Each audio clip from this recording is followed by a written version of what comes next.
ஆலயா cotton வேட்டிகள் ஷர்ட்டுகள் wedding celebration.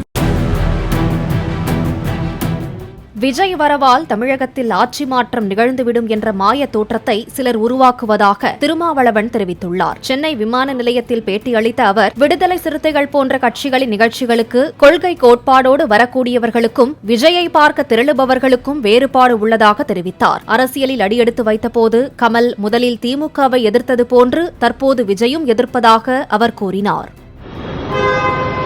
Kamal Haasan அவர்கள் இன்றைக்கு திராவிட முன்னேற்றக் கழக கூட்டணியிலே ஒரு அங்கமாக இருக்கிறார்.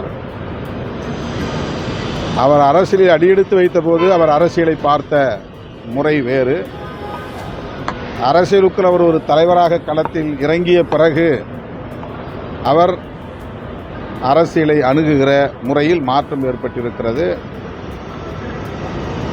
கொள்கை சார்ந்த மாற்றங்கள் நிகழ்ந்திருப்பதாக நான் நம்புகிறேன். விஜய் அவர்களை நாம் பொறுத்திருந்துதான் பார்க்க வேண்டும். அவருடைய அணுகுமுறைகளிலும் நிலைப்பாடுகளிலும் எதிர்காலத்தில் மாற்றம் ஏதேனும் நிகழ்கிறதா என்று பொறுத்திருந்து பார்ப்போம். ஆலயா காட்டன் வேட்டிகள் ஷர்ட்டுகள் வெட்டிங் செலிப்ரேஷன். பிளே ஸ்டோர் மற்றும் ஆப் ஸ்டோரில் இருந்து பாலிமர் செயலியை QR கோடு மூலம் பதிவிறக்கம் செய்யுங்கள். செய்திகளை உடனுக்குடன் பெறுங்கள்.